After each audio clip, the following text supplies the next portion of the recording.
Hello दोस्तों, welcome to धून law mentor. आपने देखा है बहुत बार, क्या हमेशा ही जब सेशंस कोर्ट के सामने केस आता है तो इंडिविजुअल पार्टी से मतलब ए वर्सेस बी से केस हटकर A versus state of Rajasthan case बन जाता है, या बी मतलब state of Rajasthan versus A बन जाता है। ऐसे में क्या होता है, मतलब स्टेट प्रोसिक्यूटर बन जाता है, विक्टिम की कैपेसिटी को ले लेता है और विक्टिम का नाम क्या चला जाता है। जैसे state of Rajasthan and another लिखते हैं तो ये अनदर है, तो मान लीजिए कि विक्टिम ही है। जो पहले अगर ट्रायल कोर्ट के सामने जुडिशियल मैजिस्ट्रेट के सामने जो केस था, वहां पर जो मेन विक्टिम था वो इंडिविजुअल विक्टिम था, वो अब ये हो गया। तो ऐसा क्यों होता है? Why the state becomes public prosecutor और the state become prosecutor in criminal cases, ऐसा क्यों होता है इस वीडियो के अंदर आप जानेंगे। और ये बीएनएस न्याय संहिता की सीरीज का एक और अहम वीडियो है।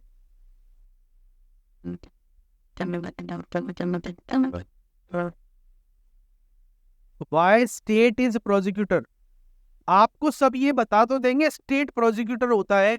आपने देखा होगा कि कोर्ट ऑफ सेशन के अंदर जब भी क्रिमिनल केस जाता है तो केस का नाम A individual versus B individual से बनकर क्या हो जाता है, state of Rajasthan, state of Madras, state of Haryana versus the offender. जो ऑफेंडर का पर्टिकुलर नाम होता है वो केस बन जाता है, मगर कोई आपको रीजन नहीं बताता क्यों होता है। आपको क्रिमिनल लॉ शुरू करने से पहले, बीएनएस शुरू करने से पहले मैं आपको ये सारे सवालों का जवाब दे रहा हूं, क्योंकि हमें आपको जज बनाना है। हमें आपको फोरी फोरी नॉलेज नहीं देनी है, हमें आपसे लॉ स्कूल का एग्जाम क्लियर नहीं करवाना है, आपको जुडिशियल ऑफिसर बनवाना है और असिस्टेंट प्रोसिक्यूशन ऑफिसर बनवाना है। तो आपको कंप्लीट नॉलेज देंगे, बिल्कुल फंडामेंटल। अगर आपके फंडामेंटल क्लियर होंगे ना, तो आप स्टेप बाय स्टेप बहुत अच्छी जर्नी करेंगे और आपके सारे कॉन्सेप्ट अपने आप क्लियर होते चले जाएंगे। Is it clear? State criminal matters के अंदर क्यों प्रोसिक्यूटर होता है, इस सवाल का जवाब हम इस क्लास में निकालेंगे। देखिए क्या होता है कि जो क्राइम होता है वो क्या होता है, crime affects the societal conscience, affects societal conscience. Society की फीलिंग को अफेक्ट करता है। जब भी कोई क्राइम होता है, then in that case it affects the societal conscience, societal feelings को अफेक्ट करता है and it creates a feeling of shock and fear. It creates feeling of shock and creates a feeling of shock and fear in the mind of the general public। जब भी कोई crime होता है तो societal conscience affect होता है, because it affects और it creates a sense of feeling and shock in the mind of the general public.